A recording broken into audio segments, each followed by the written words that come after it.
¿Se sigue viendo? ¿Si comparto toda la pantalla? Sí, sí. A ver.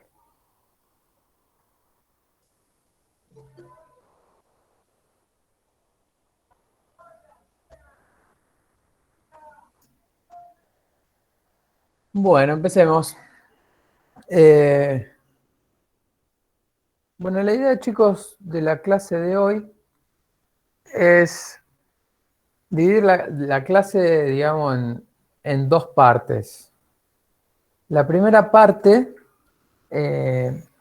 enfocada a lo que sería la parte gráfica, la parte, digamos, de la documentación que se debe ejecutar y se debe realizar para que uno pueda plasmar las ideas, digamos, el proyecto que uno hace, y que del otro lado haya una persona que la entienda y que pueda tener toda la información que necesita para poder llevar a cabo ese proyecto. Esto también enfocado o previendo el hecho de que, bueno, en nuestra carrera es bastante diferente a lo que pasa en otras carreras, como por ejemplo en arquitectura, que ya desde los primeros años se le da un enfoque muy directo y muy concentrado en lo que es el dibujo y la representación gráfica de lo que uno intenta proyectar. En nuestra carrera realmente no se le dedica el tiempo suficiente porque no existe, porque no existe ese tiempo, porque hay un montón de otros conceptos que también se deben dar y bueno, queda relegado un poco esta parte. Entonces cuando me pasó a mí y le va a pasar a ustedes y le pasó al 99% de los profesionales que conozco, que cuando se inserta en el mundo laboral realmente le cuesta mucho esto de empezar a armar planos, empezar a graficar las soluciones, a entender qué es la información que uno debe colocar en cada uno de los planos, en cada uno de los documentos. Y bueno, al principio se hace una tarea bastante tediosa. Entonces, la idea es mostrarles un poco cuáles son los distintos documentos que nosotros tenemos que armar para llevar a cabo un proyecto y la posterior construcción de ese proyecto. Y luego, enfocado por supuesto a lo que es las estructuras metálicas, que son lo que nos incumbe en esta materia, y luego mostrarles una herramienta nueva que seguramente ya la escucharon, que se está insertando en el mercado, por lo menos en Argentina. En el resto del mundo ya está bastante más implementado, pero en Argentina todavía está dando los primeros pasos y tiene que ver con el BIM. No sé si alguno ya aplicó algún programa que aplique tecnología BIM, ya lo usó, sabe de qué se trata. El Revit usamos en diseño arquitectónico, por ejemplo, o en Bien. instalaciones. Perfecto. ¿Algún otro programa?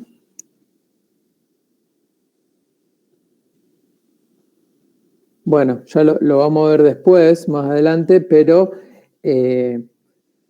lo que pasa con BIM, a diferencia de lo que pasaba antes con la tecnología CAD, es que, bueno, los programas tienen una potencia tan grande y permiten hacer tantas cosas que ya no existe un programa único, como era, por ejemplo, el AutoCAD, donde uno hacía los planos y bueno, lo que hacían la disciplina eléctrica lo dibujaban en AutoCAD, lo que hacían arquitectura dibujaban en AutoCAD, lo que hacíamos ingeniería dibujábamos en AutoCAD, todo el mundo trabajaba en AutoCAD.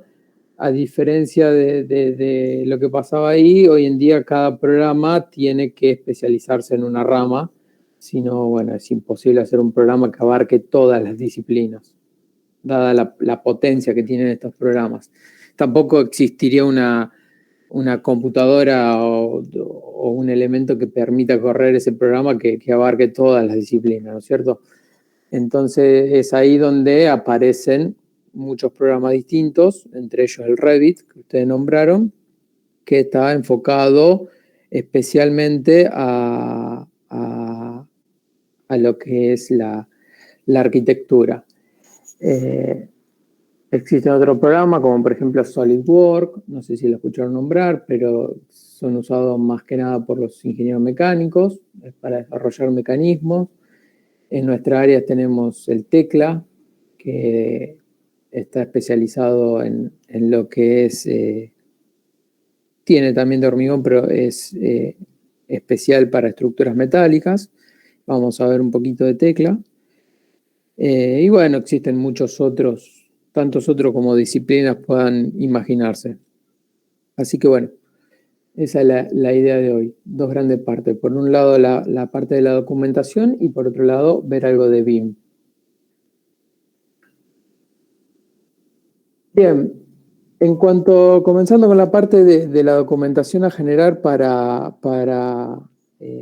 seguir adelante un proyecto, hay que pensar o hay que conocer que primero existen distintas etapas de un proyecto. Lo que normalmente llamamos anteproyecto, que es cuando determinado una persona, un cliente, una empresa, lo que fuese, presenta un problema, ¿sí? Y empieza a tirar diversas ideas para plantear una solución a ese problema. Entonces, el anteproyecto es la etapa donde se empiezan a generar esas distintas soluciones, se plantean distintas soluciones, y generalmente esta etapa llega hasta la cuantificación económica de esas distintas soluciones, cuantificación económica a grandes rasgos, ¿no es cierto? Tener una idea del valor o de lo que costaría cada una de esas soluciones, y se toma la decisión por ir por una u otra solución. Una vez que eso ya está a grandes rasgos definidos, no sé, si pensamos en una estructura metálica, no sé, el problema puede ser, necesitamos un espacio para copiar perfiles, por ejemplo, en una industria siderúrgica que venda perfiles. Entonces, bueno, en el anteproyecto se empiezan a plantear diversas soluciones de tamaños, de ubicación de esa nave, distintas necesidades de puentes grúas, 1, 2, 3, 4 puentes grúas, con distintas capacidades, qué capacidad de puente grúa se necesita. Y una vez que todas esas condiciones de borde más o menos están definidas, se pasa a lo que se conoce como ingeniería básica, ¿sí? En esta etapa ya existe una solución, a lo sumo dos, ¿sí? Pero ya se acotan las soluciones propuestas, porque bueno, ya en la ingeniería básica demanda varias horas de ingeniería llevar a cabo la ingeniería básica, por lo tanto no podemos hacer una ingeniería básica de 10 soluciones distintas. Entonces, la idea en la ingeniería básica es empezar a plantear la estructura.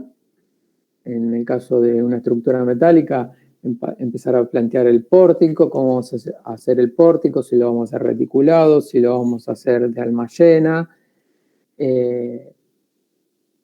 Empezar a definir, bueno, si lo empotramos en las fundaciones, si ese pórtico va a estar articulado, etcétera, etcétera. Y empezamos a calcular esas estructuras, ¿sí? Entonces, tendremos que llevar a cabo el cálculo del pórtico, el cálculo de los frontis, lo mismo que ustedes están haciendo en su trabajo práctico. Calcular los arrastramientos longitudinales, etcétera, hasta que podemos tener bastante definido lo que va a ser la estructura de nuestra nave y proceder así a hacer un cómputo, exactamente lo mismo que ustedes están haciendo en su trabajo práctico, empezar a tirar unos unifilares y hacer un cómputo de perfiles que vamos a necesitar para resolver esta estructura. Y sacar un peso global de toda la estructura. Una vez que eso ya se tiene definido, por lo general en esta se dice ingeniería de cotización también porque en esta etapa ya permite realizar la licitación de la obra, ¿sí? Salir con distintos constructores y bueno, proponer una licitación para ver quién puede ser el posible constructor. Y una vez que se tiene esto resuelto, sí se procede a lo que es la ingeniería constructiva, que en esta etapa ya hay que empezar a diseñar todas las uniones entre elementos, empezar a dimensionar bulones, soldaduras, cartelas, etcétera, para ahora sí poder ejecutar la obra. Entonces, ahora vamos a ver rápidamente cuáles son las distintos documentos que vamos a tener que realizar en cada una de estas etapas.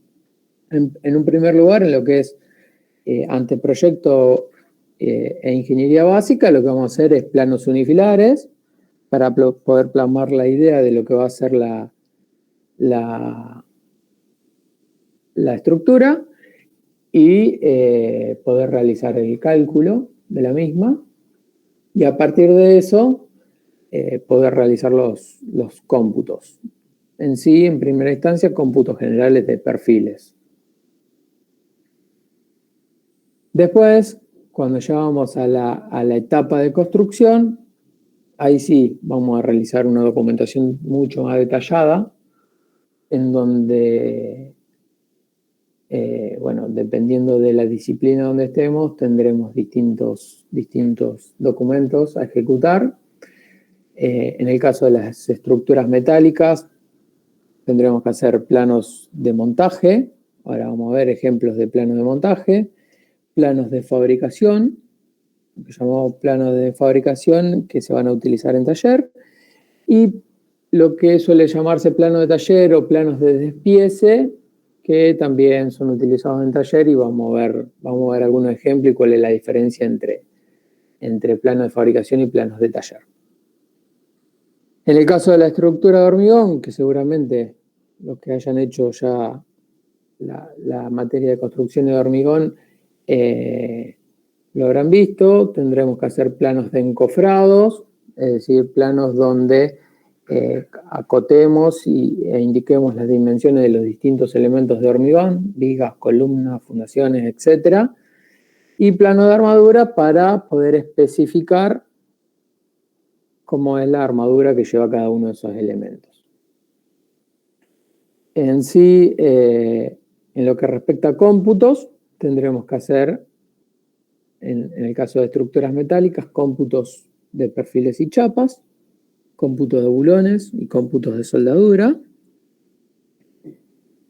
Y en lo que respecta a estructura de hormigón, haremos cómputos de volúmenes de hormigón y lo que son las listas de armaduras, que además de computar los kilos de armadura que necesito, da una idea de cómo son la forma y dimensiones de cada una de las armaduras para poder también llevarla a cabo en la obra. Y finalmente tenemos lo que son las especificaciones técnicas generales y particulares, que, bueno, donde generalmente se escribe o se plasma todo aquello que no puede ser plasmado de manera gráfica, que no puede ser plasmado a través de un dibujo. Cosas como cómo vamos a ejecutar la obra, qué personal mínimo necesito en la obra, sobre todo el personal de dirección, el personal de higiene y seguridad, el personal, no sé si necesitaremos servicios médicos, todos esos requisitos que generalmente no se pueden construir, no se pueden plasmar en dibujos, o por ejemplo secuencias de montaje, etcétera, se plasman en lo que son las especificaciones técnicas generales y particulares. En esta etapa en esta presentación nos vamos a enfocar rápidamente en estos que son los que más nos competen en esta materia y que necesitamos resolver también para el trabajo práctico. No le vamos a pedir algo tan exhaustivo en el trabajo práctico, pero sí algo algo del orden de estos planos. Bien, si vamos de lo más general a lo más particular, vamos a verlo directamente en un plano para que sea mejor. ¿Ven mi pantalla? Sí. Siempre que ustedes vayan a armar un plano, lo que tienen que pensar antes de dibujar cualquier cosa, antes de tirar la primera línea, lo que tienen que pensar es quién va a recibir ese plano del otro lado. O sea, quién va a ser el receptor y el ejecutor de la idea que ustedes plasmen en ese plano. Entonces, en función de eso, en función de la respuesta a esa pregunta, a ustedes rápidamente les va a poder surgir o se van a dar cuenta de cuál es la información que deben colocar en un plano. A ver, en un mismo plano no van a poder colocar toda la información de la obra, sino sería un embrollo, nadie lo entendería y se perdería en el medio. Si colocan información de menos información de la necesaria, no van a poder ejecutar la idea. Si colocan más información de la necesaria, marea y confunde al que lo recibe del otro lado. Piensen que muchas veces la persona que lo recibe del otro lado tampoco es un ingeniero o una persona que tiene un doctorado en ingeniería. Muchas veces, sin desmerecer a nadie, la persona que lo recibe del otro lado, me he encontrado con varios capataces que tampoco sabían leer, ¿no es cierto? Entonces, tienen que pensarlo y diseñar y planificar el plano por ese lado también, ¿no es cierto? Teniendo en cuenta eso. Entonces, si empezamos con los planos de montaje, ¿quién va a recibir el plano de montaje? ¿Qué piensan ustedes? ¿Quién va a ser la persona que reciba y tenga que interpretar el plano de montaje? ¿Qué se les ocurre? ¿El que está en la grúa o no? Sí, a ver, más que el que está en la grúa, va a ser el que esté encargado del montaje, ¿no es cierto? El que está en la grúa, el gruero, aparte, es apenas una persona de todo el recurso humano que está involucrado en el montaje y ensamblaje de los elementos en la obra. Pero en sí la idea está bien, o sea, los planos de montaje lo va a recibir la gente que esté en obra y que reciba distintas partes, que va a recibir distintas partes. No sé quién es, que se escucha mucho ruido de fondo. Ahí está. La idea es que el que va a recibir el plano de montaje va a ser la persona que esté en obra, que tenga que hacer el ensamblaje de todas las partes que van a venir fabricadas desde el taller, que la va a tener que ensamblar entre sí y que la va a tener que colocar en su posición en el espacio, en su posición final, ¿sí? Entonces, a partir de eso es que nosotros tenemos que empezar a pensar qué información colocar. Previo a eso, yo me adelanté un paso, pero previo a eso, obviamente tenemos que tener definido cómo vamos a ejecutar esta obra, ¿no es cierto? Cuáles son las partes que vamos a tener que fabricar en taller y cuáles son las partes que vamos a montar en la obra, ¿sí? A ensamblar y montar en la obra. A partir de eso también es que surge cuáles son las uniones que se van a realizar en taller y cuáles son las uniones que se van a realizar en obra. Entonces, si vamos a este ejemplo, muy claro, esto era lo que se conoce como un pipe rack, que es un elemento, acá abajo hay una calle, y no es más que un puente metálico en el que sirve para cruzar cañerías, en este caso era de aire comprimido, de un lado a otro de la calle. Entonces, cañerías que vienen por sobre el terreno en esta zona, suben y pasan por arriba del puente y bajan del otro lado para salvar la apertura de la calle. Entonces, en este caso, ¿cómo se pensó esta obra? Decir, bueno, fabricamos las dos columnas, por un lado en el taller, las dos columnas que van a ser iguales, y fabricamos lo que es la regla del pórtico, del puente, en 3 partes, ¿sí? Una primera parte, una parte intermedia y una parte final. ¿Por qué en 3 partes? Bueno, porque si ven la longitud de esto son 31.000 milímetros, o sea, 31 metros. No podemos fabricar toda la regla en el taller porque no la podríamos transportar, ¿sí? No tienen que perder nunca de vista eso. La limitación por transporte son 12 metros. Entonces, sabiendo eso, sabiendo que nosotros vamos a fabricar esta estructura en 5 partes grandes, ¿sí? Después tendremos algunas que otras partes más pequeñas, pero en sí serán 5 conjuntos, 3 reglas y 2 columnas, y la vamos a fabricar en taller, la vamos a montar en la obra. Tenemos que pensar qué información vamos a colocar en este plano. Por ejemplo, si yo les digo, ¿alguien hubiese colocado información de cómo es esta unión entre diagonales, montante y cordones en este plano? ¿Qué piensan? No, porque eso ya se hizo en taller, esa unión. Exactamente, es una unión de taller, una unión que se va a fabricar en el taller. Entonces la persona que reciba este elemento en la obra va a recibir esto armado, y por más que nosotros acá le pongamos cota, le indiquemos cómo es la soldadura y demás, poco le va a interesar a esa persona que reciba esto en obra porque esa unión ya está fabricada. No puede hacer nada respecto a eso, ¿se entiende? Le va a llegar algo que ya está armado. Entonces, esa información, si yo la coloco, podría ser, digamos, podría no significar nada, pero más allá de que no signifique nada, confunde, ¿sí? La persona que lo reciba en obra puede llegar a mirar eso y decir, ¿y esto por qué está acá? ¿Qué puedo hacer? ¿Qué tengo que hacer yo con esto, con esta información? Entonces, siempre es importante, o sea, es importante que no falte información, pero no pierdan de vista que información de más también es perjudicial.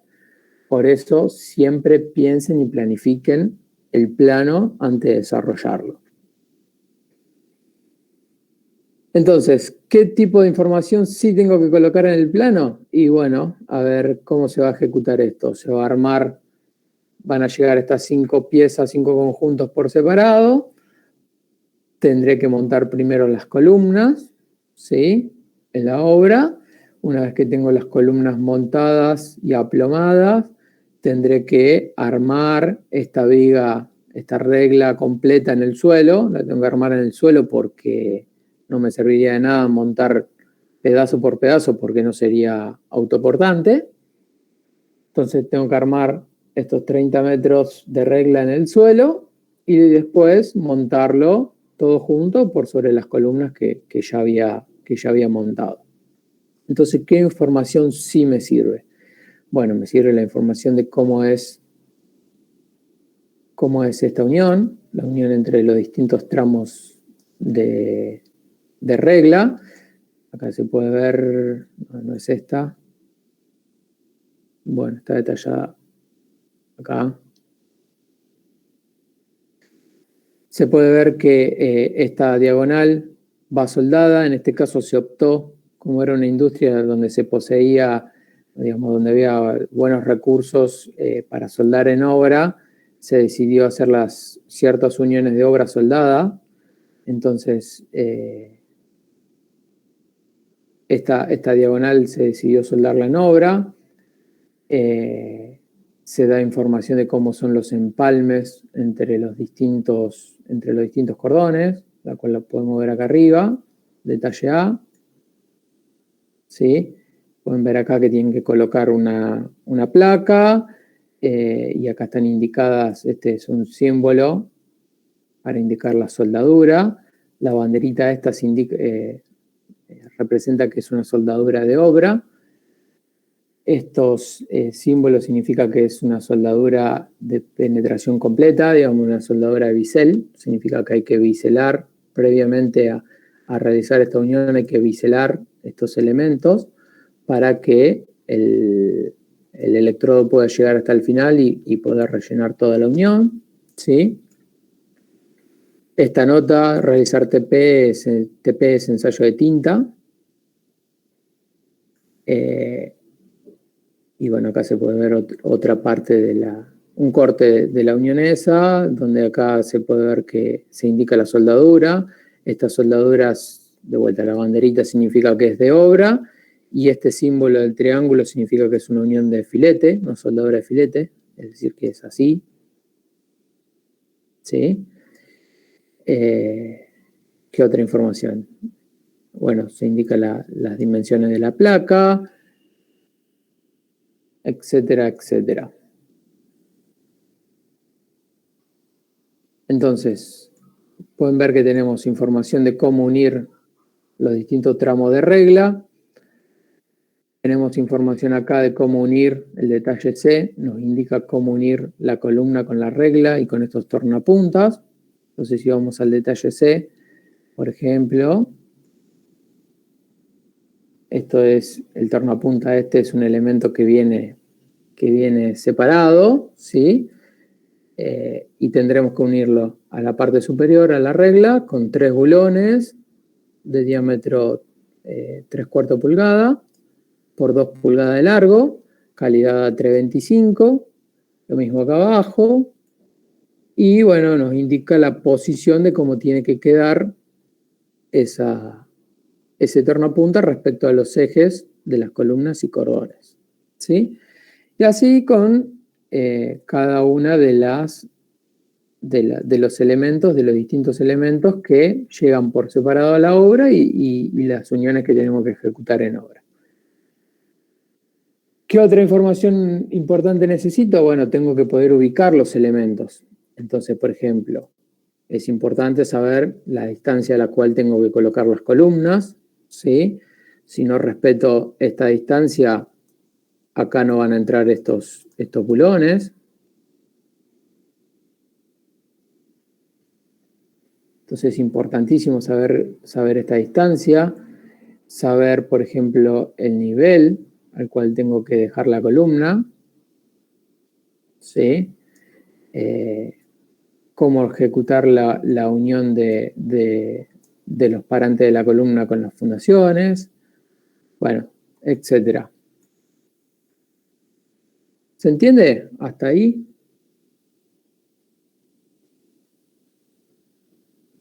¿Me siguieron o se durmieron? Sí, se entiende. Perfecto. Esto es lo que sería un plano de montaje. Si ahora vamos a ver un plano de fabricación de estos elementos, este es, por ejemplo, el plano de fabricación de una de esas columnas. Fíjense que en este plano, bueno, por empezar, es el plano que va a recibir la persona que esté en taller, que va a ser el encargado del taller, y que va a recibir por un lado este plano y por otro lado todos estos perfiles sin cortar, sin procesar, y estas chapas, y va a tener que tener la información necesaria de cómo cortar cada uno de estos elementos, cómo agujerearlos para poder ejecutar este conjunto, ¿sí? Este conjunto armado. Entonces, ¿qué información le tenemos que dar? Bueno, información de cómo es, primero, de cómo cortar cada uno de esos elementos. Estos planos por lo general vienen acompañados de lo que es una lista de materiales. Fíjense que el procedimiento, digamos, el procedimiento más limpio, simple de entender, es colocarle un código a cada una de las piezas, que forman ese conjunto, que va a estar linkeada con lo que es una lista de materiales. Entonces, por ejemplo, posición 35, la pueden buscar en esta lista de materiales y acá van a tener toda la información de ese elemento. Posición 35, que es una placa de 7,9 que tiene 200 por 200, ancho y largo, el material de esa placa, la cantidad de placas de esa que vamos a necesitar en este plano, cuánto pesa cada una de esas placas. No se olviden que en estructuras metálicas todo está asociado al peso, entonces este peso es importante no solo para cuantificar la obra, sino también para saber, bueno, si esto pesa 2 kilos, sabemos que es un elemento que puede ser fácilmente transportado por una persona, pero si pesa, como en este caso, 276 kilos, sabemos que vamos a tener que disponer de medio mecánico para poder mover esta pieza. Y bueno, este es el peso total que no es más que 4 por 2,5, el peso total que insume este conjunto de esta posición 35.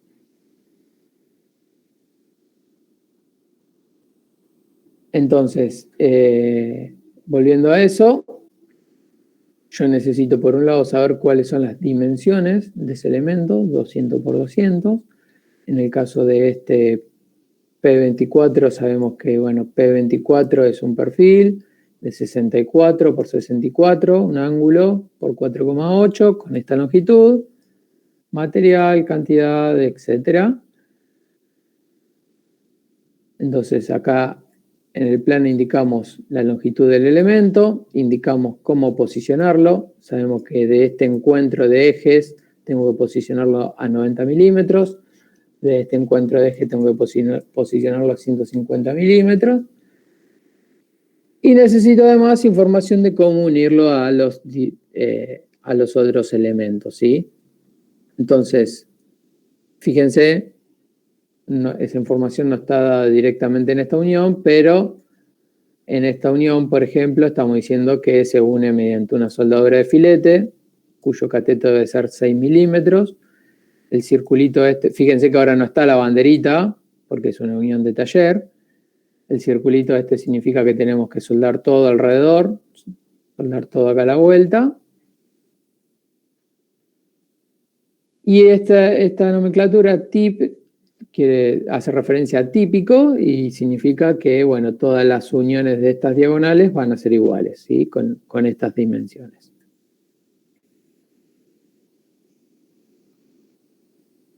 ¿Sí? ¿Se entiende cuál es la información que yo debo volcar en un plano de taller? Es fundamentalmente pensar cómo ejecuta esa persona que va a tomar ese plano y cuáles son los pasos que tiene que seguir para poder llevar a cabo y poder fabricar este conjunto, ¿sí? Cortar las piezas, posicionarlas en su lugar, cómo unirlas, cómo agujerearlas, etc. ¿Se entendió, chicos? Sí, profe.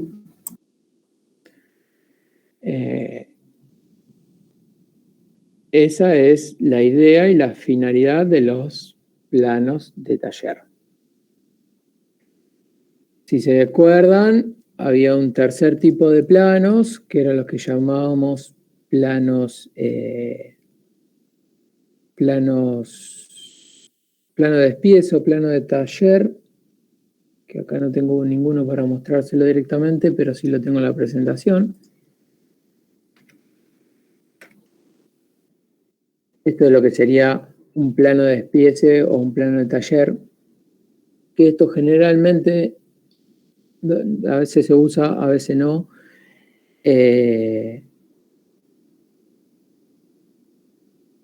Se usa, es una producción automatizada, ¿sí? Yo estas piezas que habíamos visto en el plano de fabricación, que las acoté acá, ¿sí? Donde acá, por ejemplo, acoté las piezas que tenían agujeros con sus dimensiones generales, sus agujeros con sus posiciones y su diámetro de agujero, lo hice todo en el plano de fabricación, es porque esto iba a ser una fabricación tipo manual, digamos, ¿sí? Una persona iba a agarrar este plano e iba a llevar a cabo este conjunto.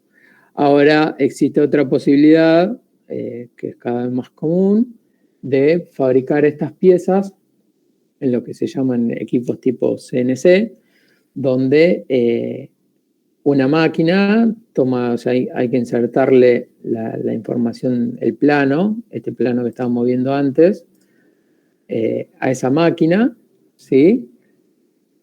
Introducirle el material y automáticamente saca esta pieza fabricada, cortada a medida y agujereada a medida. ¿Se entiende? Entonces, para poder hacer ese proceso automático, yo necesito, indefectiblemente, separar cada una de las piezas que conforman un conjunto en un plano independiente. No es más que eso, ¿sí? En lugar de hacerlo como lo veíamos antes, todo en el mismo plano de fabricación, ¿sí? Necesito hacerlo todo en planos separados. ¿Se entendió, chicos? Antes de que pasemos a la siguiente parte de la clase. Sí, profe. Profe, entonces nosotros lo que tendríamos que hacer es, por un lado, el de fabricación y por otro, el de montaje. Bueno, a ver, en realidad a ustedes, nosotros le pedimos en sí, lo que ustedes están ejecutando en realidad es una ingeniería básica, más que una ingeniería de detalle, ¿sí? Porque le pedimos los unifilares de toda la obra con los cómputos, pero no le pedimos que ejecuten lo que sería planos de montaje y planos de fabricación por separado. ¿Se entiende? Nosotros lo que estamos solicitando es la confección de esta documentación más un plano, que es el plano del pórtico, con todos los detalles típicos, que son los detalles que nosotros le indicamos que haga. Entonces, en sí, ese plano va a tener una mezcla de las dos cosas, o sea, va a tener una mezcla de uniones que se van a ejecutar o se ejecutarían si fuese un proyecto real, se ejecutarían en taller, como son, por ejemplo, las uniones de diagonales con cordones de la cabreada, pero también van a tener que hacer un detalle de cómo es la unión de la cabreada con la bayoneta, por ejemplo, y esa es una unión de obra, ¿sí? De montaje. Entonces, en ese plano, en realidad, tienen un poco una mezcla de las dos cosas. Bien, perfecto. En realidad ustedes estarían en una etapa intermedia entre lo que es, si vemos esto, ustedes estarían ejecutando lo que es una etapa intermedia entre la ingeniería constructiva y la ingeniería básica o de cotización. Muchas veces, para salir a cotizar, no se sale a cotizar únicamente con la ingeniería básica, sino que se hace se inventó una etapa intermedia que suele llamarse ingeniería básica extendida, donde a esta ingeniería básica, que tiene el dimensionamiento de todos los perfiles, se le suma el dimensionamiento de ciertas uniones típicas y el detalle de esas uniones típicas. ¿Para qué? Para que el que esté cotizando la obra, el posible oferente, el posible constructor, tenga una idea de cómo ejecutar cada una de esas obras y en el momento de licitación, en el momento de cómputo y cotización de la obra, puede imaginarse cómo va a llevar adelante esa obra. ¿Se entiende? Entonces, en realidad lo que ustedes están llevando a cabo es eso, lo que se llama una ingeniería básica extendida, donde hacen, además de toda la ingeniería, digamos, de todo el dimensionamiento de la obra, hacen el dimensionamiento de ciertas uniones. ¿Sí? Bien, listo, gracias. ¿Quedó claro? ¿Seguimos? Sí. Bien. Si pasamos ahora a lo que es lo que yo les comenté, que le iba a hablar un poco de BIM, ¿sí? La idea de esta parte es motivarlos un poco a ustedes de que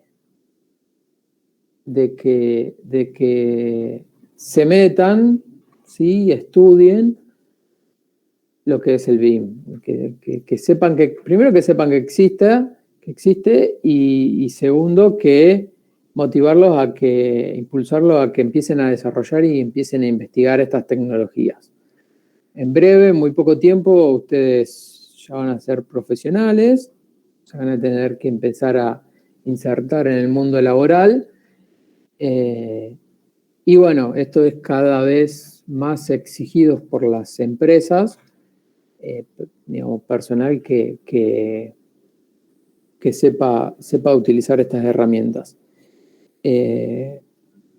Cuando yo arranqué hace algunos años, varios años, éramos muy pocos los que usábamos esto y no era un requisito excluyente para un profesional conocer esta tecnología. Hoy en día ya les diría que es bastante excluyente, bastante buscado por lo menos. Dentro de un par de años yo les aseguro que va a ser excluyente saber usar estas tecnologías. Entonces, ¿qué es BIM? BIM es una sigla que significa Building Information Modeling, o sea, si lo traducimos al español es como modelar una construcción con información, ¿sí? Un modelado con información para la construcción, en donde la principal diferencia con lo que se venía usando, con CAD especialmente, que es lo más difundido, es que no se trabaja por separado. O sea, cuando se utiliza la tecnología CAD, ¿qué se hace? Todo el mundo trabaja por separado, ¿sí? Sobre todo cuando hay distintas disciplinas. Entonces, los arquitectos trabajarán en sus planos en 2 dimensiones o en 3 dimensiones, como fuese, pero modelando lo que es la arquitectura, la distribución de espacios, las instalaciones, etcétera. Por un lado, los ingenieros estaríamos resolviendo la estructura por otro lado. El que va a ser el constructor de esa edificación va a estar, no sé, haciendo su diagrama de Gantt en Project, por otro lado. El que realiza el cómputo y presupuesto de esa obra va a estar trabajando con Excel, por decirlo de alguna manera, decir algún programa, por otro lado, haciendo la presupuestación de esa obra, y todos trabajan por separado, ¿sí? Y tiene que haber una comunicación muy aceitada y muy fluida entre todos ellos, porque cualquier cambio que el ingeniero haga en la estructura y no se lo comunica al arquitecto, es un error, se traduce automáticamente en un error en obra, ¿sí? Me olvidé decirte que esta viga ahora no es un IP 300, es un IP 400. Bueno, el arquitecto había dispuesto el cielo raso un poco más arriba, ahora la viga sobresale por debajo del cielo raso, por decir algo, ¿no es cierto? Entonces, sinceramente se hace muy, muy complejo y todo el mundo tiene que estar con las antenas muy paradas, aceitando muy bien este tema de la comunicación para poder evitar problemas de obra. Con la tecnología BIM, lo que se hace es cambia ese paradigma y todo el mundo empieza a trabajar sobre un mismo modelo. Donde ahora el modelo no es solo un modelo en 3 dimensiones, sino que es una base de datos en sí. Todas las columnas, todas las vigas, todos los elementos, todos los bulones, ya no son, no solo tienen forma geométrica, sino que tienen mucha de otra información metida adentro. ¿Qué perfil es? ¿De qué material? ¿Quién va a ser el encargado de proveer ese perfil? Podemos poner quién va a ser el encargado de fabricarlo, de procesarlo, quién va a ser encargado de montarlo, cuándo se va a hacer el montaje de ese elemento, bueno, etcétera. Es infinita la información que ustedes pueden poner dentro de ese modelo. Entonces, ahora sí, es mucho más sencillo o mucho más sencilla la comunicación entre cualquiera de las distintas personas que trabajan dentro del mismo proyecto, porque todo está en una misma base de datos. Entonces, cualquier cambio que uno de ellos haga, automáticamente se ve reflejado en el resto de las disciplinas. ¿Sí? Entonces, ¿cuáles son las ventajas de BIM? Bueno, por empezar, que se puede aplicar BIM a todo el ciclo de vida del proyecto y de la obra, desde que el proyecto es solamente una idea o un problema, como dijimos antes, es un problema donde hay que empezar a plantear distintas soluciones. Entonces, desde la etapa de anteproyecto podemos aplicar BIM, pasando por la fase de proyecto, la fase de documentación constructiva, luego la fase de construcción, y hasta se puede aplicar BIM a lo que es la operación y mantenimiento de esa edificación. Por otro lado, lo que decíamos recién, de la metodología de trabajo colaborativa, es decir, los distintos colaboradores de ese proyecto van a estar trabajando colaborativamente en una misma base de datos, en un mismo modelo. Y bueno, la tercera de las características es que es un modelo de información digital. Es decir, dicho en otras palabras, es una base de datos en sí, donde todo el mundo mete información y saca información de esa base de datos. Entonces, cualquier cambio o actualización se ve reflejado para todos los colaboradores de ese proyecto. Cuanto al ciclo de vida, un poco de lo que dijimos recién, desde la planificación y el concepto hasta la fase de proyecto y elaboración de la documentación para construcción, la fase de construcción, fabricación, montaje, ¿sí? Todo controlado bajo BIM, y luego la fase de mantenimiento o bien de renovación o posible demolición de esa edificación. En cuanto a la metodología de trabajo colaborativa, esto se hace sobre todo muy importante cuando intervienen distintas disciplinas, ya sea, no sé, si es un elemento, un desarrollo inmobiliario, van a haber por lo menos arquitectos, ingenieros y constructores, y ni hablar si es un proyecto de una industria donde además de vamos a tener ingenieros civiles, ingenieros mecánicos, ingenieros eléctricos, ingenieros electrónicos, ingenieros industriales, como mínimo esas 5 disciplinas metidas en todo proyecto siderúrgico, todo proyecto industrial. Entonces esto es fundamental, trabajar bajo una misma base de datos, ¿sí? Entonces, no sé, el arquitecto, el ingeniero estructuralista, el ingeniero mecánico, el fabricante, el que hace el detallado, todos meten información en una misma base de datos, que es ese modelo, y luego van a sacar, de ese modelo, van a sacar cada uno la información que necesite, ya sea de su disciplina o de otras disciplinas. Muchas veces necesitamos conocer información de otras disciplinas o de otros colaboradores del proyecto para poder ejecutar nuestras tareas.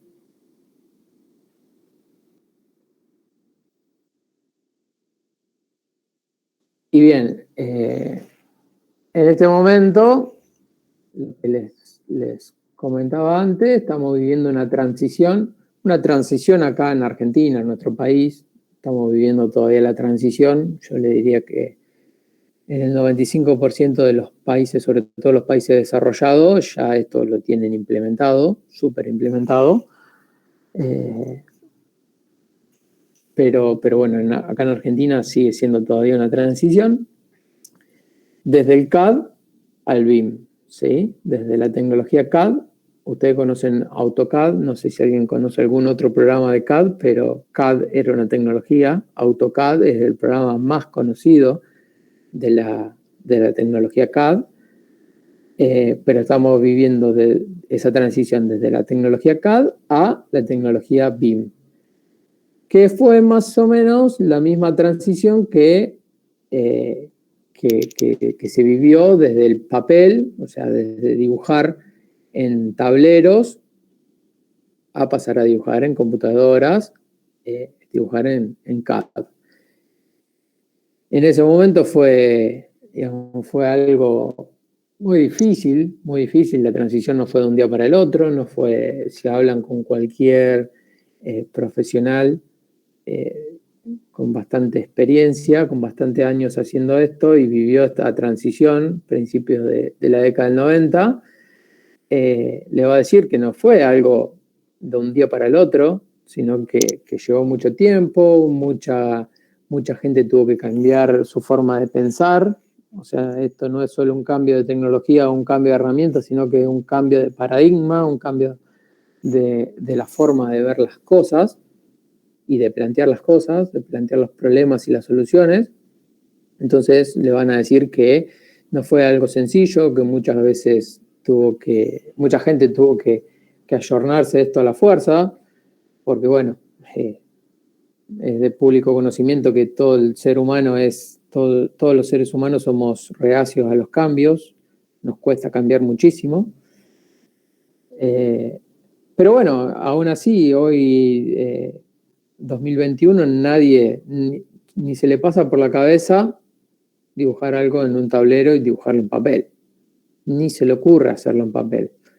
Entonces, lo mismo va a pasar dentro de unos años, cuando ya esté implementada toda la tecnología BIM, nadie se le va a pasar por la cabeza volver al CAD. Lamentablemente es una transición que lleva tiempo y el esfuerzo de muchas personas, pero es una transición que se va a terminar dando. Es por eso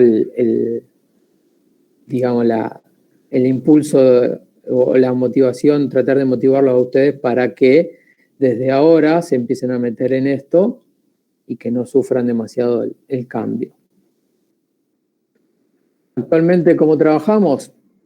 Como lo decíamos antes, cada uno trabaja por el arquitecto, el ingeniero estructuralista, el constructor, el project manager, todo el mundo trabaja por su cuenta, con sus herramientas, y tiene que haber canales de comunicación muy fluidos entre todas estas personas, porque cualquier canal de esto que se corta, o cualquier información de esta que se difunde mal, es automáticamente, créanme que es un error que te lo encontrás en la obra. No, es muy difícil verlo antes. Y un error en obra es plata, mucha plata. Generalmente es mucha plata. Entonces, mucha plata y tiempo, sobre todas las cosas, que a veces es más importante que el recurso monetario. Entonces, esto tiene que ser muy fluido y tiene que estar muy aceitado para que no haya ningún inconveniente. Hoy en día, si nos vamos a esta nueva tecnología, se ve claramente cómo los canales de comunicación se simplifican muchísimo. Todo prácticamente es unidireccional, todo hacia una misma base de datos y de vuelta, ¿no es cierto? Colocar y sacar información. Poner y sacar.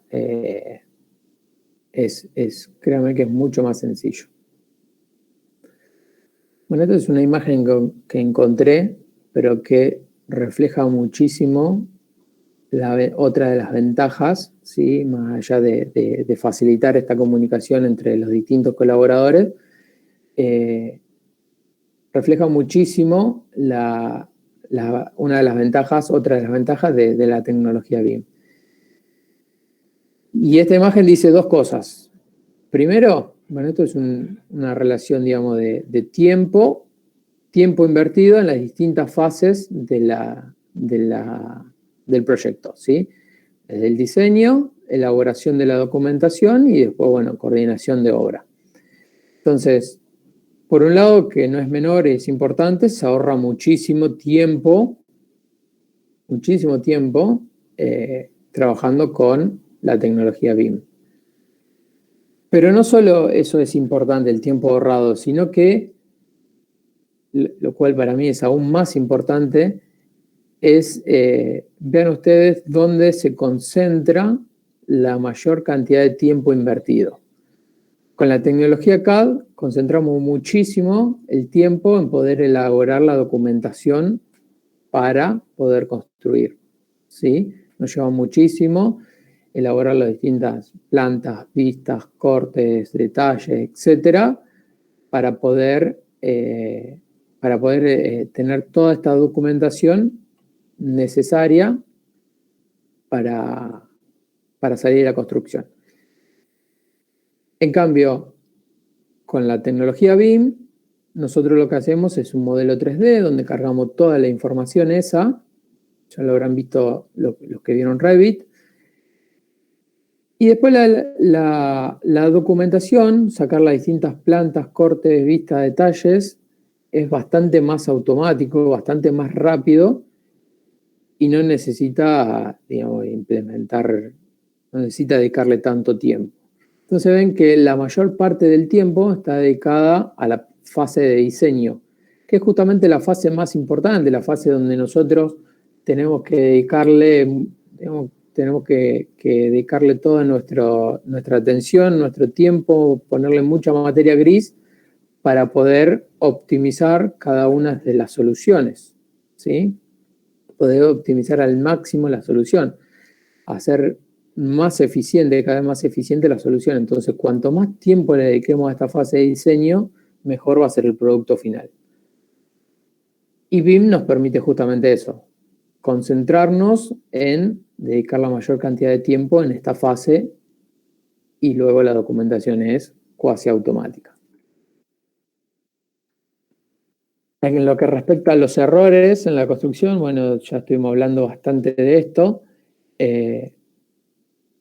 Nos anticipamos muchísimo a los errores. Esto se debe fundamentalmente a que prácticamente nosotros vamos construyendo, vamos llevando a cabo la obra a medida que la vamos modelando en BIM. O sea, nosotros modelamos hasta el más mínimo detalle en BIM, en 3 dimensiones. Entonces, prácticamente vamos construyendo vamos haciendo nuestra edificación dentro de la computadora y es mucho más fácil anticiparse a posibles errores. No sé, si estoy haciendo una unión abuelonada, bueno, ver que en esa unión tengo el espacio suficiente para poder colocar una llave y poder ajustar esos bulones. No sé, si estoy haciendo una unión soldada, poder ver que el soldador en la obra tenga el espacio suficiente para meter el electrodo, si va a estar en una posición cómoda, va a estar en una posición incómoda. Eso es bastante difícil de ver cuando trabajamos en 2 dimensiones. Tenemos que tener muy abierta la cabeza para ver el plano e imaginarnos las cosas en 3 dimensiones, porque si no, no lo vemos. En cambio, a medida que lo vamos desarrollando en BIM, prácticamente es como ir construyendo en la PC, digamos. Y muchos de esos errores los podemos ver antes de que suceda. Errores o problemas, ¿sí? Por otro lado, bueno, podemos optimizar mucho los procesos y, como les dije antes, al ir construyendo y llevando a cabo nuestro proyecto en la computadora, a medida que lo vamos modelando, evitamos muchísimo las improvisaciones luego durante la etapa de construcción. Bueno, esto es lo que le decía también antes. Esta imagen quedó bastante vieja. Tendría que ver si encuentro una imagen más nueva. Es del 2014. Pero fíjense, hace 7 años cómo los principales países del mundo, los países más desarrollados, Estados Unidos, Australia, Reino Unido, etcétera, ya en los proyectos públicos se obligaba a las empresas que iban a licitar una obra pública a que utilicen BIM, ¿sí? El sector público ya en esos momentos no permitía que una empresa que vaya a hacer una obra para el Estado no utilice la tecnología BIM. Entonces, esto es lo que le decía antes. Hace unos años, las personas y las empresas que utilizaban BIM sacaban ventaja, ¿sí? Era simplemente una ventaja que tenían. A medida que pasa el tiempo, en estos países ya no es solo una ventaja, es estar adentro o afuera, ¿sí? Directamente si no los haces, estás afuera. Entonces, de ahí la importancia de que se vayan metiendo en esto. Y bueno, después, otros países recomiendan el uso de BIM, y mientras que en ese momento Argentina ni siquiera figuraba, pero existían ya otros países como Brasil, Chile, que tenían algunas iniciativas por el uso de estas tecnologías. ¿Cuáles son los posibles programas de BIM? Hay muchísimos. Le diría que hasta que hay infinitos. Cada disciplina, cada área dentro de la ingeniería y la arquitectura tiene su propio programa dedicado. Y muchas veces hay más de uno, por supuesto, porque hay distintas empresas desarrolladoras que tienen que ver en una misma disciplina. No existe un programa como existía antes en la tecnología CAD, que existía el AutoCAD, que era el más difundido de todos. Acá no, estamos en presencia de muchísimos programas distintos, cada uno orientado a una disciplina distinta. Revit, por ejemplo, ya lo nombraron, dedicado especialmente a lo que es arquitectura. Sé que tiene algo, yo no lo he usado, pero sé que tiene algo de hormigón y demás, pero bueno, no es el fuerte del Revit, las estructuras. Tecla o Advanced Steel. Advanced Steel también es de la misma empresa de Revit, el Autodesk. Ambos orientados especialmente a las estructuras metálicas. Van a ver que Tecla, también tiene algo de hormigón, pero el fuerte es la estructura metálica. SolidWorks, orientado, por ejemplo, más que nada a la ingeniería mecánica. Si conocen profesionales o gente que esté estudiando mecánica, ingeniería mecánica, consúltenle. El SolidWorks es muy difundido. Y y aparecen otros programas como por ejemplo el Navisworks, que surgen a partir de esta idea de que no exista un programa que pueda ser aplicado a todas las disciplinas, sino que existe un programa especializado en cada una de las disciplinas. Entonces aparecen programas como el Navisworks, que permite compatibilizar, ¿sí? O permite unificar todos los modelos hechos con distintos software. Vamos a ver algún ejemplo de eso. ¿Te vamos, chicos? ¿No se durmieron? Sí, profe. Vamos. Profe, también, ¿te hacen el cálculo de la estructura alguno de esos programas como si fuera el STAD? ¿O tenés que hacerlo primero en STAD? ¿Cómo es el tema ese? Mira, yo te puedo hablar del Tecla, que es el que más conozco de todos estos. SolidWorks sí lo hace. Es también un programa de cálculo. Lo he visto mucho entre los ingenieros mecánicos que hacen todo, el modelo 3D y calculan dentro de SolidWorks. Con respecto a Tecla, también tiene un motor de cálculo. Sinceramente, no he tenido nunca el tiempo para poder ponerme a estudiarlo con mucho detalle. He intentado hacer cosas y en su momento no me pareció tan sencillo, entonces no lo desarrollé por completo. Pero sé que sí lo puede hacer. No sé el resto, no sé Revit y Advanced Steel, no sé si lo hacen. Yo sé que Revit, por ejemplo, no calcula, pero se puede mandar a Robot, que es un programa de cálculo de Sí. Autodesk. Sí, perfecto, eso también lo había escuchado, que se linkea con Robot. Bueno, Tecla también se linkea con STAAD. Tampoco es tan sencillo ese cómo se linkea, o sea, hay que ya modelar pensando también en el modelo de cálculo, entonces es bastante complicado. Claro. Pero sé que existe. Bueno, Bien. gracias. Y ese linkeo también es bidireccional, o sea, uno por ahí lo he visto con otras personas que lo hacen con el robot, lo que comentaba la compañera. El Revit, no sé, modelás geométricamente la estructura, la llevas al robot, la calculás y de robot la puedes volver a traer a Revit para hacer la actualización de los distintos elementos que calculaste, que dimensionaste en robot.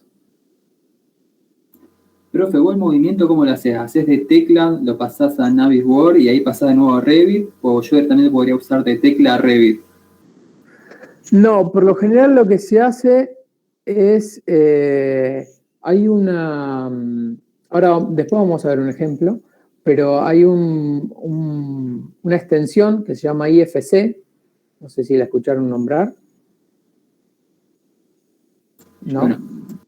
Que es básicamente es esto, digamos, permite esto, la comunicación entre los distintos software. Entonces, de teclas yo exporto a IFC, de SolidWorks, por ejemplo, puedes exportar IFC, de Revit, no lo hice nunca, pero sé que puedes exportar a IFC, y después Navisworks lo que haces es todos esos modelos de IFC los unís. ¿Sí? Entonces podés ver si existen interferencias, no sé, después lo vamos a ver, por ejemplo, muy claro con un, digamos, en Tecla desarrollamos lo que eran las fundaciones de una maquinaria, de un equipamiento para la siderúrgica, y por otro lado, o sea, ingenieros civiles desarrollamos las fundaciones, y por otro lado, ingenieros mecánicos desarrollaron esas maquinarias, desarrollaron esos equipos mecánicamente, ¿sí? Entonces, fuimos todos a Navisworks para compatibilizar los dos modelos y ver que no existan interferencias entre brazos de ese equipamiento, entre anclajes, bueno, que los anclajes que nosotros estábamos dimensionando en las fundaciones de hormigón coincidan con los agujeros que tenían las fundaciones de ese equipamiento, y bueno, empezar a estudiar todas las posibles interferencias entre la parte mecánica y la parte civil. ¿Entiende? Esa es generalmente la metodología de trabajo que se usa. Y en ese caso no es bidireccional, sino que es unidireccional. O sea, si vos encontrás una interferencia en Navisworks, tenés que volver a Tecla o volver a SolidWorks para realizar la modificación correspondiente y volver a llevarla a Navisworks. ¿Se entiende? Sí, sí.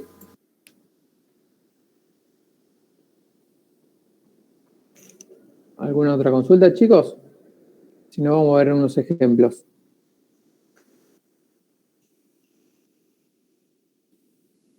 Bien, vamos. Por ejemplo, una torre de noria, ¿sí? Si mal no recuerdo, era para Cargill, que desarrollamos completamente en BIM. Entonces, se pueden ver que absolutamente todos los elementos que formaban parte de la estructura se modelaron en el modelo tridimensional. O sea, no solo los perfiles, sino que cada una de estas chapas, cada uno de estos bulones con sus tuercas o arandelas, se modelaron en el software. ¿Sí? Ya no es, el bulón no son 2 líneas y otras 4 líneas para representar la tuerca, sino que cada uno de estos elementos tiene una identidad con información dentro de ese elemento. Esto es, por ejemplo, la salida la salida a plano, a dibujo de esas uniones. Este fue otro ejemplo donde, bueno, acá lo que quería remarcar, esto era un puente metálico, un pipe rack, como el que vimos antes los planos, pero que se unía a una edificación existente. Entonces fíjense que no solo modelamos toda la parte nueva, sino que tuvimos que modelar toda la parte existente para estudiar la interacción entre la nueva estructura y lo existente. La salida de dibujo de esa unión.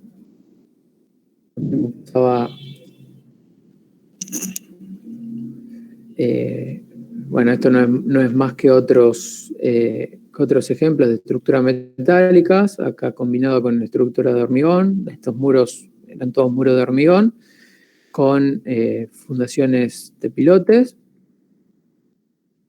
ejemplos de uniones abulonadas, ejemplos de uniones soldadas. Por ejemplo, esto es una vía carrilera.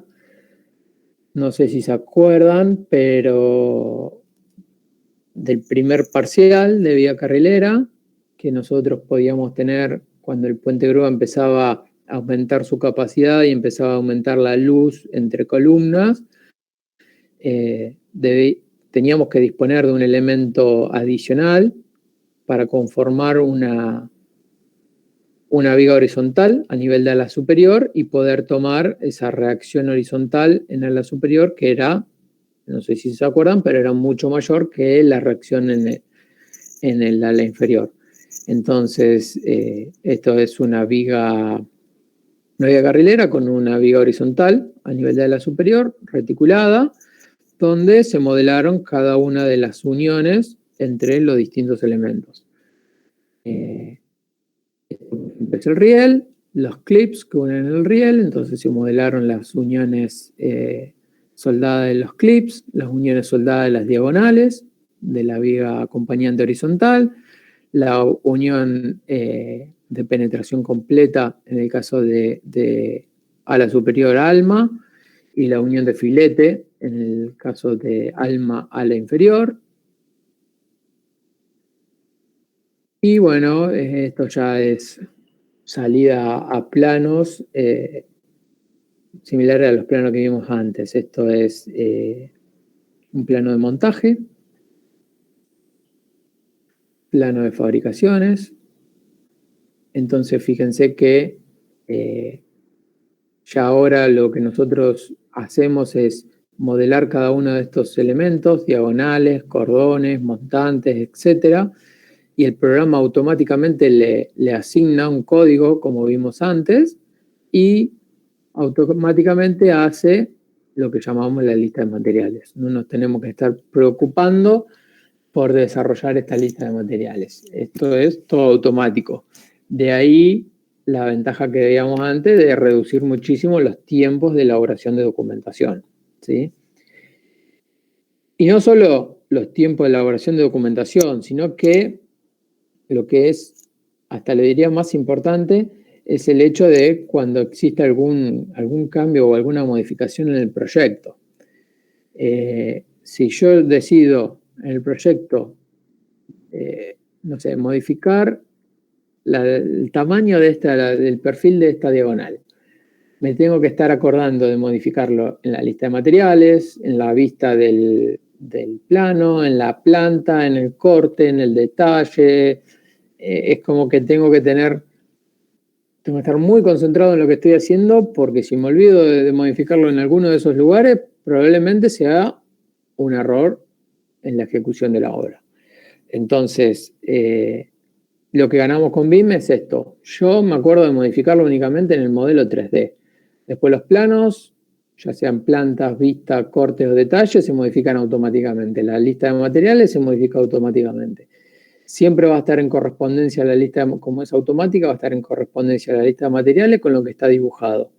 Entonces, es mucho más fácil la elaboración de la documentación y evita muchísimos de estos errores.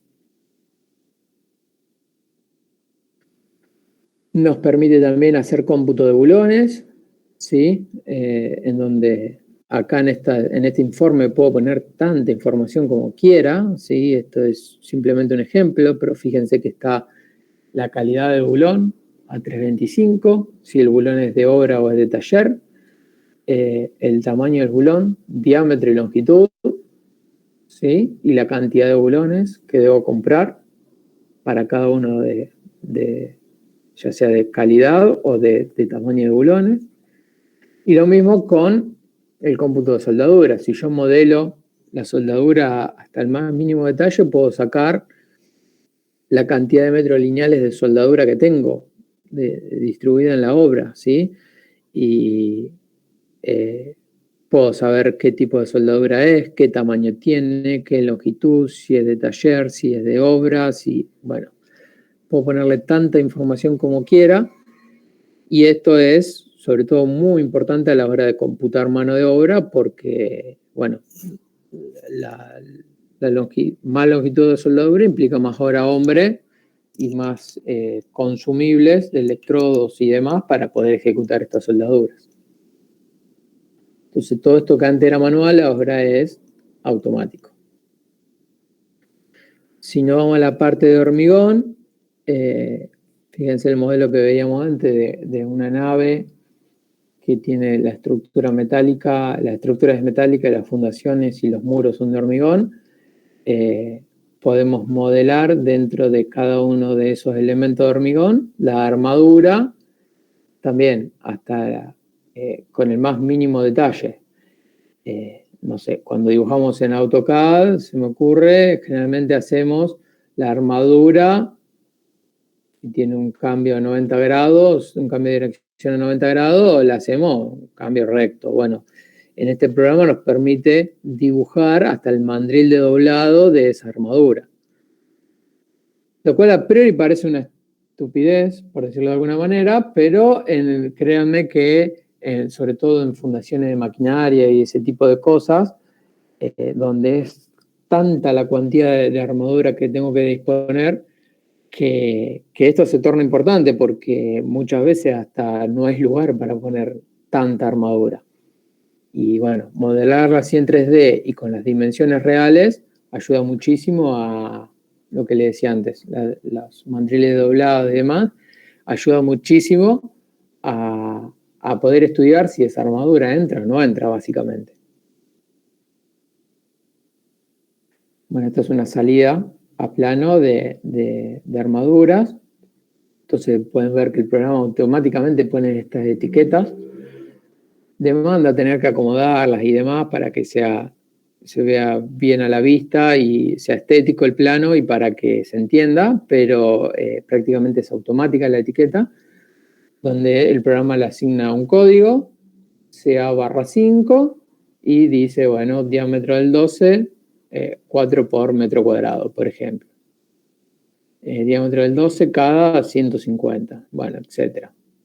Esto, a su vez, está linkeado con la lista de armadura, la planilla de armadura, donde a cada posición de armadura, esto que veíamos antes, CA/4, le corresponde una fila de esta planilla de armaduras, donde tiene el código, la forma con las dimensiones de cada uno de los lados de esa armadura, diámetro, cantidad, la longitud total, ¿sí? Que no es más que la suma de todos esos lados, el peso y el peso de cada una de esas armaduras y el peso total, que no es más que el producto de la cantidad por el peso unitario. Y todo esto, de vuelta, es automático.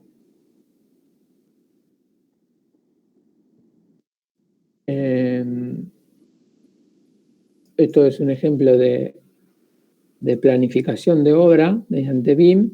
Entonces pueden ver que acá, por ejemplo, se modela toda la estructura y a cada una de estos elementos de la estructura le tenemos que poner información como, bueno, quién provee el elemento metálico, quién es el encargado de la fabricación, quién es el encargado del montaje y la fecha de cuándo se va a hacer cada una de esas tareas. Toda esa información después se puede traducir en lo que es un diagrama de Gantt, ¿sí?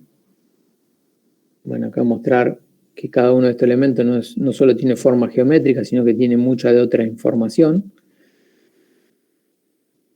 Y como les decía antes, flecha de planificación de fabricación, flecha de planificación de montaje, etc. Eso también nos permite hacer, lo cual parece una tontería, pero créanme que ante un cliente que no entiende demasiado de ingeniería y de construcción, esto vende muchísimo, demostrarle cómo es la secuencia de construcción. Entonces, a partir de esas fechas que uno le colocó a cada uno de los elementos, uno puede decir, bueno, cada vez que carga esto son 3 días que pasa, 3 días de obra que pasa. Entonces, ven cómo se va armando, cómo se va ejecutando la obra a medida que va pasando el tiempo.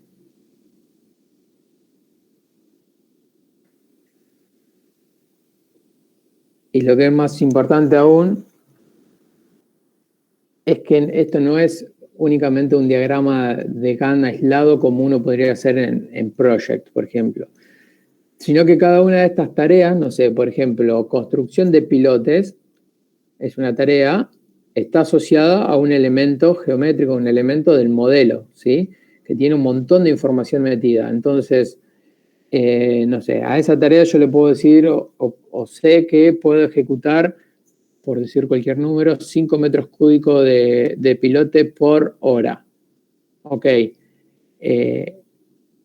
Si yo asigno esa tarea a todos los pilotes, mediante ese volumen de hormigón, el programa calculará automáticamente la cantidad de días que necesito para llevar a cabo esa tarea de construcción de pilotes. Y no solo que eso es automático, sino que si realizo una modificación, no sé, por algún motivo tengo que cambiar el diámetro del pilote, porque, bueno, ahora me di cuenta que no verifica el suelo, tengo que cambiar el diámetro del pilote, cambia el volumen de hormigón, entonces me olvido de que eso se lo tengo que comunicar al que está haciendo la planificación de obra. Directamente hago el modelo, cambio la dimensión del pilote en el modelo, el programa automáticamente calcula el volumen de hormigón nuevo y modifica la duración de la tarea en función de ese nuevo volumen.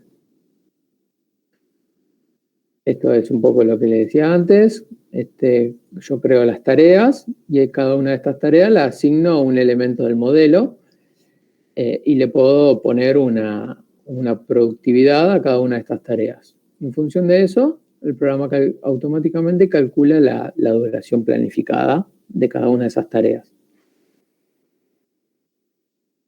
Esto no es más que un PDF en 3 dimensiones que ustedes lo tienen. Este PDF está en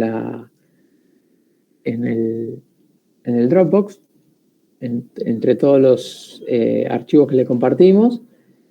Y bueno, es de utilidad porque muchas veces el cliente del otro lado no tiene el programa específico como para abrir estos modelos, entonces un PDF 3D nos permite intercambiar información y mostrar avances del proyecto.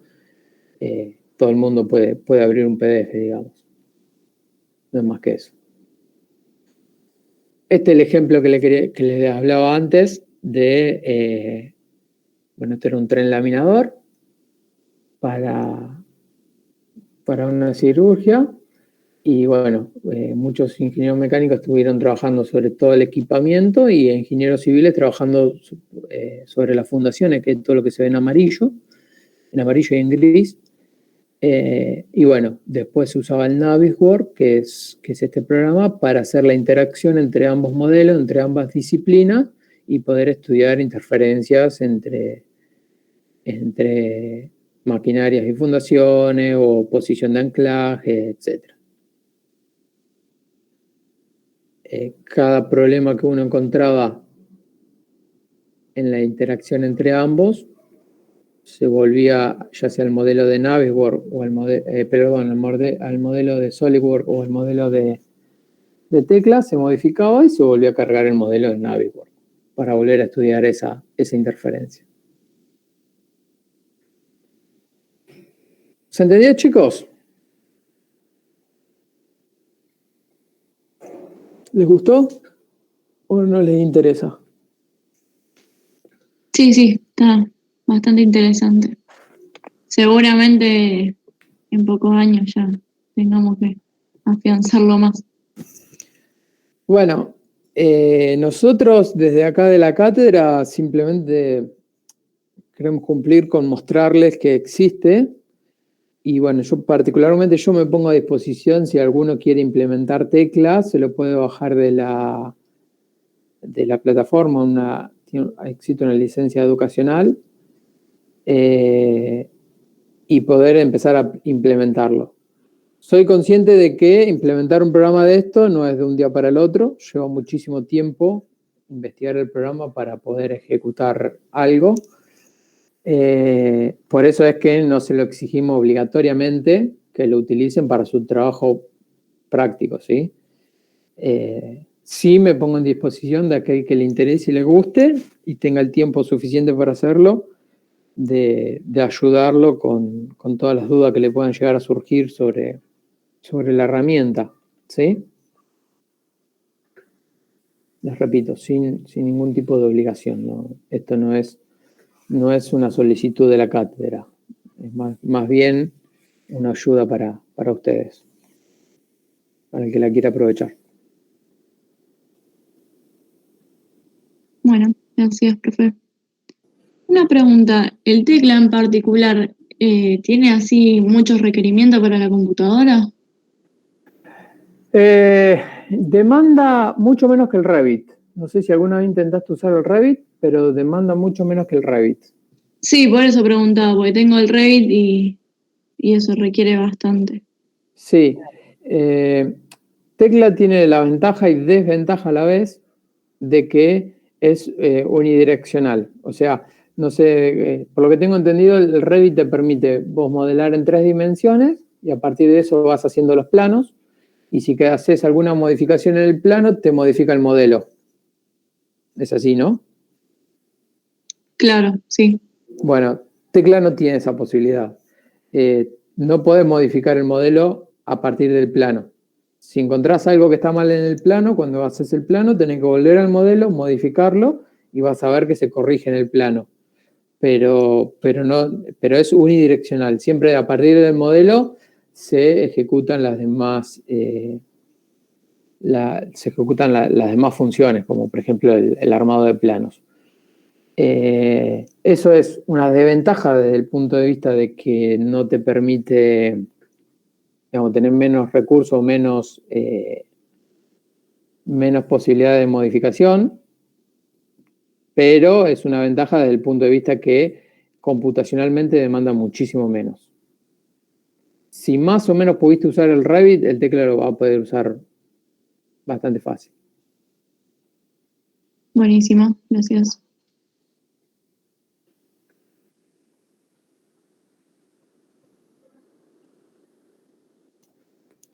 ¿Alguna otra duda, chicos?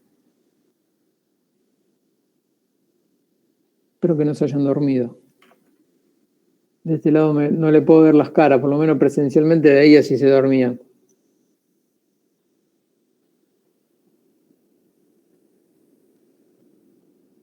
¿Ninguna? Estamos, profe. Vale. Bueno, chicos, las liberamos por hoy. La clase que viene van a tener una pequeña clase teórica de silos, celdas y puentes, y después vamos a ver los planos constructivos. Así que, bueno, pónganle mucho cariño a los planos constructivos. Traten de pasarlos a PDF, los planos, porque en el PDF se puede ver muy fácilmente, se interpretan mucho mejor los planos. Antes se los pedíamos en papel, pero bueno, ahora con la virtualidad es imposible. Pero en el PDF se ven por lo menos los contrastes entre líneas claras y líneas fuertes, entonces se interpretan mejor los planos. Y denle mucha bolilla a la estética del plano, al armar correctamente, colocar correctamente los distintos detalles dentro del plano, tratar de usar todos los tamaños de letras iguales. Me he encontrado con planos que tenían 3, 4, 5 tamaños de letras distintos en todo el plano, y eso hace que el plano estéticamente no se vea bien. Y sobre todo darle mucha bolilla a esto que le venía diciendo, de jugar con los espesores de línea para que se interprete qué es lo que ustedes están queriendo expresar en una vista, ¿sí? Qué es lo importante y qué es lo secundario. ¿Se entiende? Sí, se entiende. Bueno, chicos, buena semana. Bueno, profe, igualmente. Gracias, nos vemos. Gracias. Chao, gracias. Chao, profe. Nos vemos.